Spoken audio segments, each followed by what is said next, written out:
So the latest chapter of Hunter x Hunter was awesome, just like it has been for the first two, and while it wasn't as barnstorming as the last one, it was still really good with tons of substance and lots of future development and tons of progression and a kind of surprising amount of ground covered. Surprisingly, a lot of things to talk about here. Not that I expected it to be non-efficient or anything, but there was a ton here, and we're going to be talking about it just like usual, but just so you guys are aware, I noticed that a creator named Real Life Ryan, posted a Hunter x Hunter review last week, and he had his taken down by Shueisha. Now, as a result of that, I'm not going to screw with that at all. I know he was one of the very few, if not the only one who did a chapter review who got it taken down, but if Shueisha are taking these down for including any chapter footage, I'm not going to screw with that, and so from now on, these Hunter reviews, just like my One Piece reviews, will not have any panels or spreads or anything from the chapter. I'm just not going to screw with that. I don't want to put my channel at risk or anything like that. So it's just going to be me talking to a camera just like I do for my One Piece videos. Feel free to use this as a podcast or something like that. And if you guys want the full experience where I read the chapter for the first time, like always, I would recommend following me on Twitch, where we'll be able to watch or read the chapter together, talk about it, and refer to the panels on stream. And it's always a fun time. We do it every Friday, so follow me on Twitch and join us in the streams if you'd like to. But yeah, this was an awesome chapter, so much to talk about, and it hinged on one of the most atmospheric and amazing set pieces, not even a set piece, but just a scene, in the arc so far. Very striking, very atmospheric, and then surrounding it there was tons of awesome stuff as well. Like I said, tons of intrigue, tons of progression, lots of hints to future potential plot lines and developments, and lots of theory crafting material here. So we continue from where we left off last time with Luini and the troop. Nobunaga pulls out his knife on him at the end of last chapter, and he says,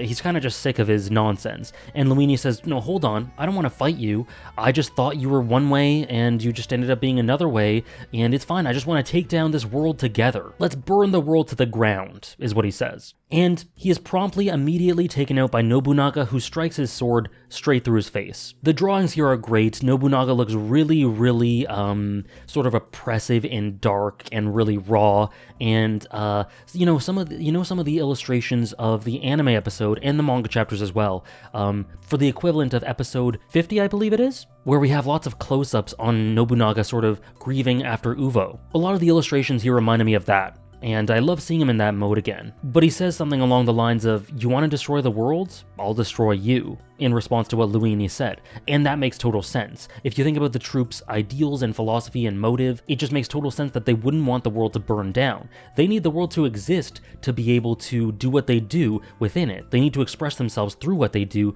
They need to perpetuate the spider as an entity, fulfill its philosophy, etc. They need the world to be standing to do that. They don't want to destroy the whole damn thing. That's never been their MO. So it's just a total misinterpretation of who they are. Without the world, the spider ceases to exist, and so does the reason they're here in the first place. So Luini didn't really do his homework, and he paid the ultimate price. Honestly, I'm not too disappointed that he's dead. I think he served a role that was really entertaining and fun, and I think he added a decent amount to the Mafia side of things and the troop as well, and yeah, I don't really have any complaints. I saw some who were a bit upset that he had been taken out this early, but it makes sense totally organically with the rest of the spider and what Nobunaga would do in that moment, and I never really got the impression that he'd be anything more than what he ended up being. And we then cut to that other fanboy, his name escapes me, apologies, but you know who I mean, the one who wanted autograph paper, who is doing well, he's alive at least. And some people on stream were saying that this is Togashi's meta-commentary on the nature of fanboys, wholesome ones versus toxic misrepresentative ones. Remains to be seen if that's intentional. That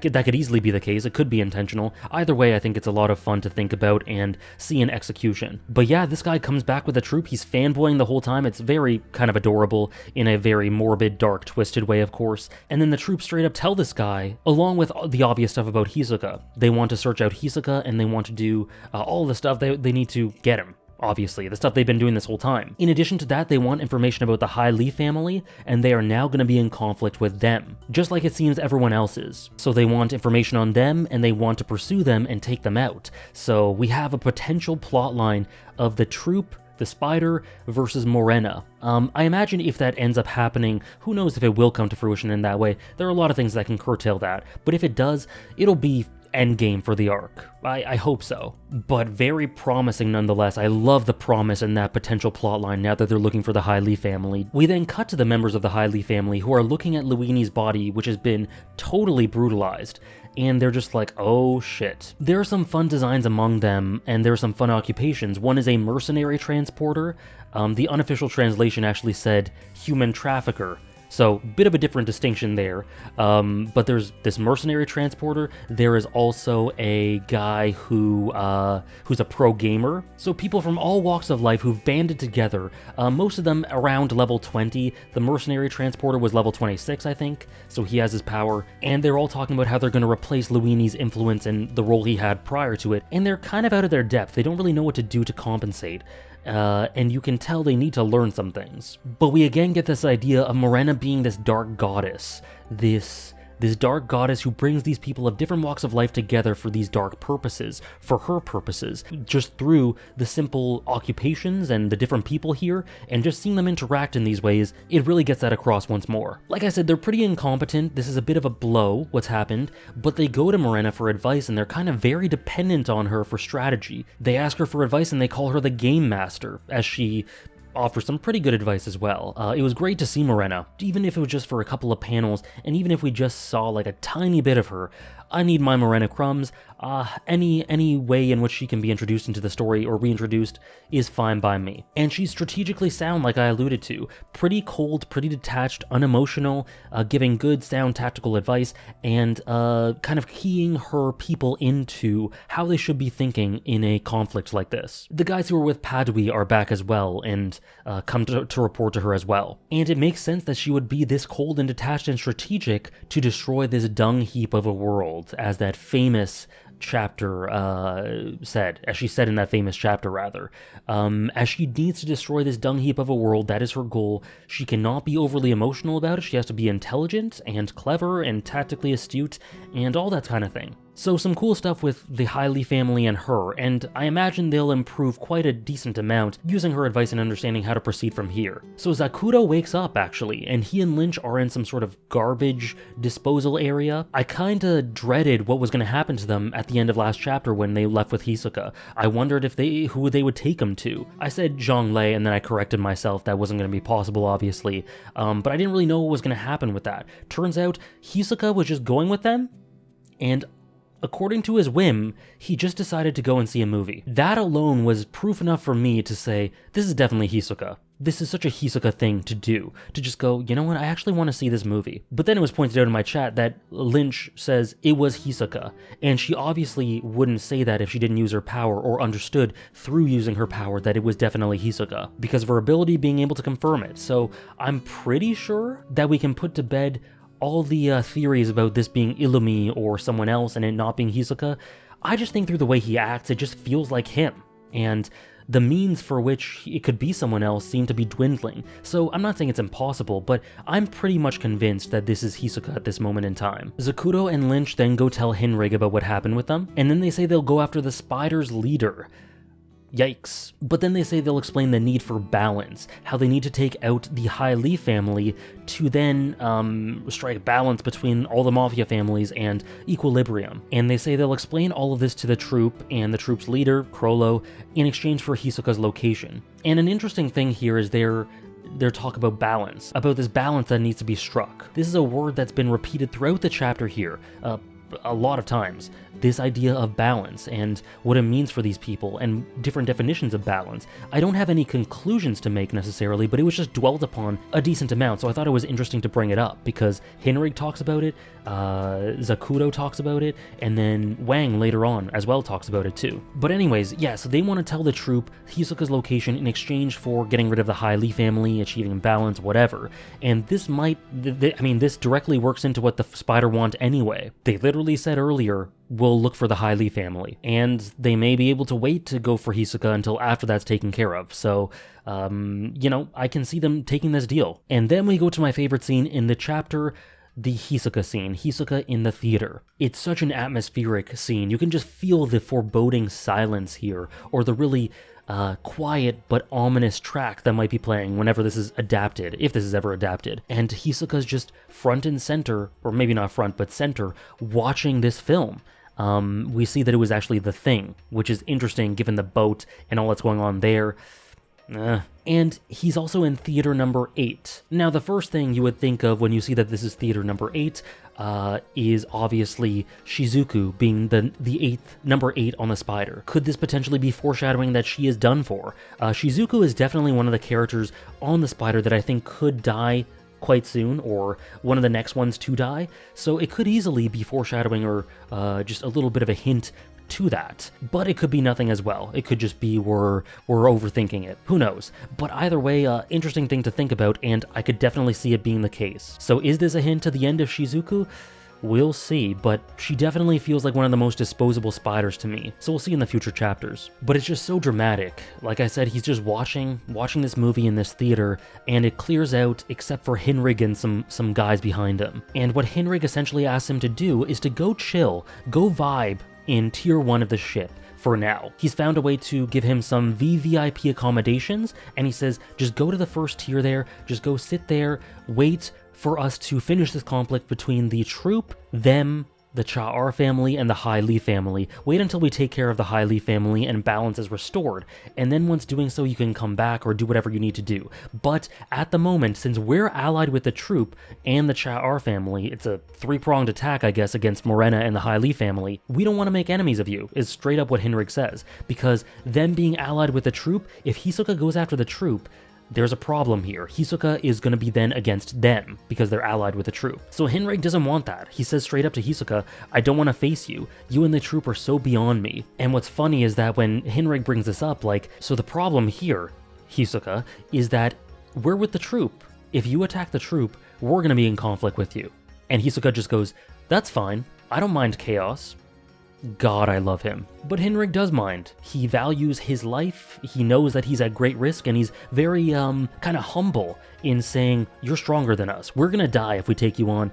I don't want to die. Very upfront, very honest, which is kind of respectable. So he doesn't want to go up against Hisoka or the troop, and they're so far beyond him, and all that stuff. And he says that they need to establish this balance once more, which can be achieved through the Hai Li family being taken out. He says they try to destroy the balance through what they're doing, through how they're carrying out their plans, so they need to stop them. But it's funny, because won't that ultimately create an imbalance? Once the Hai Li family's gone, what happens then?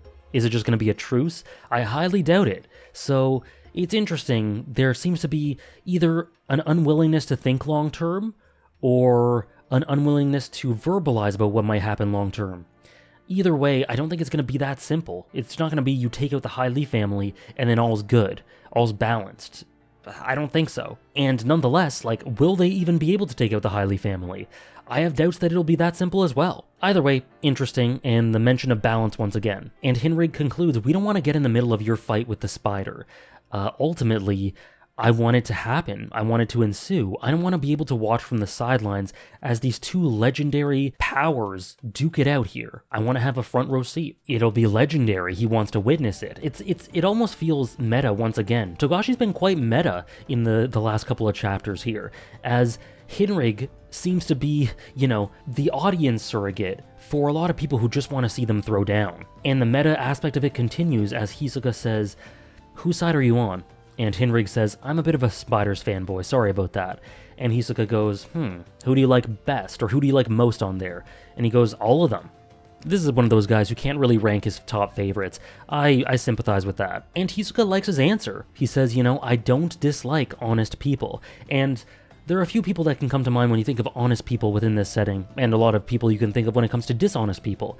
The first thing that came to mind for me was Gon. Gon is the token example of an honest person that Hisoka likes, and he seems to admire Hinrig's honesty here as well. And in addition to this, it isn't straight up said, there are no hands being shaken. There's no, yes, I accept the deal line, but it seems like Hisoka is open to it, and it seems like they strike an agreement here. As Hisoka then says, but if they attack me, I'm gonna have to defend myself, obviously. So something will ensue if they attack me. And Hinrig says, yeah, no problem with that, I understand that. And that might kind of key you into why Zakuto and Lynch are going to be talking with the troop. They might be giving them Hisoka's location to establish a sort of Cold War stalemate, so that they don't go after them, and Hisoka doesn't go after them, at least at the moment. But like I've been saying about this arc, that is a powder keg that will go off eventually. It's just a matter of when. But I love this stuff for Hinrig. This respect and this audience insert sort of choir element to him. I want to see it unfold. I want to see the spectacle. I like that, and he's, very respectable, very... Like I said, he has humility. He's willing to admit that he's not the strongest, despite clearly being very competent. And I overall like his role here. I love his talk with Hisoka here. I thought it was a great scene, and it was my favorite in the chapter. And his appreciation for the troop and Hisoka as greater beings, so to speak, I like it all. I think it adds new and interesting elements to the character. But yeah, the implications, assuming Hisoka accepts this, Hisoka could go to Tier 1. And the amount of promise there is unbelievable. Kurapika, Seriednik, Princes, Hulkenberg, whatever else is going on that has to do with Tier 1. Lots of potential interesting things that could come about here, especially Kurapika. Someone in my chat, or someone I was talking to... Either way, someone else mentioned this to me, so that's something that's very possible that could happen, is him talking to Kurapika, if he goes to Tier 1 and agrees to this, coming into contact with him and telling him that the spiders are aboard. That could very easily be a very Hisoka-esque thing to do. Like he says, I'm a fan of chaos, and this could be the test for Kurapika. We knew that the spiders were on board, and we knew that Kurapika was here, and it was just a matter of time until he learned of their presence there, or vice versa. And I don't want to get too far ahead of myself, so I'm not going to talk about this a ton, but if it leads to Hisoka telling him this, how will Kurapika respond? Will he give in to revenge again, in anger and hatred? Or will he step back, have this new lease on life? With regards to Queen Oito and Prince Wobble, we'll see. But either way, Hisoka going up to the Tier 1, if he accepts this, would be monumental, I think. It could be a huge plot-changing element to the story. Tons of potential there. Now, the sketchy guard from the last chapter, who ended up selling information about Morena's hideout to Hinrig, comes into contact with Wang, who also wants the same information, who matches his price to get the same information. Wang is of course associated with the Cha'ar, and he says that the fourth prince is definitely down to crush or maintain the balance by crushing the Hy Lee family, and doing all these things. So he seems to be confident in Seriednik's approval of whatever they're doing in this alliance. So what's this whole alliance is formed here. Cha'ar family, Hy Lee family, Spider. Very quickly. Like, this wasn't put together at the beginning of this chapter, and it comes together very quickly. So Wang gets the information as well, and with the goal of finding out where the Hy Lee family is and confronting them and snuffing them out. And ultimately, he has this really chilling panel or illustration of him as he smiles at the prospect of taking out all these members of the Hy Lee family. He says, don't worry, we'll eliminate every last one of them. Not sure exactly what that's about. That could be just excessive characterization for him.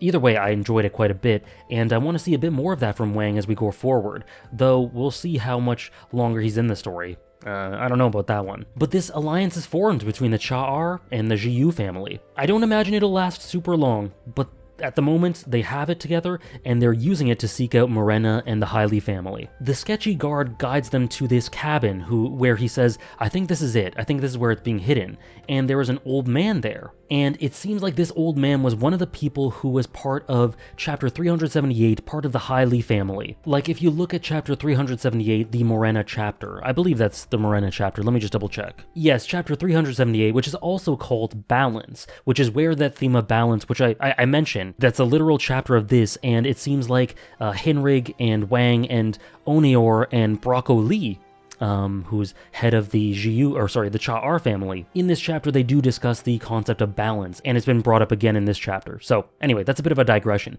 But the point is, in chapter 378, the Morena chapter, as I refer to it as lovingly, we see the 23 people who are in her employ, or who have been taken into her web. The Queen Spider, if you get my meaning. Makes the Chrollo parallels a bit more distinct, doesn't it? Either way, you see all the members here, and you see this old man there as well. Like, we see Padui, we see some of the ones who are introduced in this chapter properly, and we see this old man here who owns this cabin. So something sketchy is going on here for Hinrig and Wang. The guard tells him to be quiet. He kind of confronts him and kind of threatens him a little bit, and then Hinrig and Wang look away for a second, and they look back, and the guard is gone. and we get a point of view thing from sort of behind the bed, behind the old man. It's not good. This isn't good. The Hailey family, they're not going to go away just like that, not with the amount of emphasis put on them, not with Morena at the helm, not with her leading them, and with, Togashi made her part of the latest volume cover art, for crying out loud. She is not going anywhere, and she's going to be important. Or if she does go somewhere, she's going to be very important. So I don't think they're going to be taken out just like that with such an anticlimax. Even though Togashi has done anticlimaxes, I don't think like that. And so this just spells bad news for Hinrig and Wang. I said before, I can't really see Hinrig dying at the moment, especially with the characterization he got here. He just strikes me as a little more important than someone who's going to die in a chapter or two.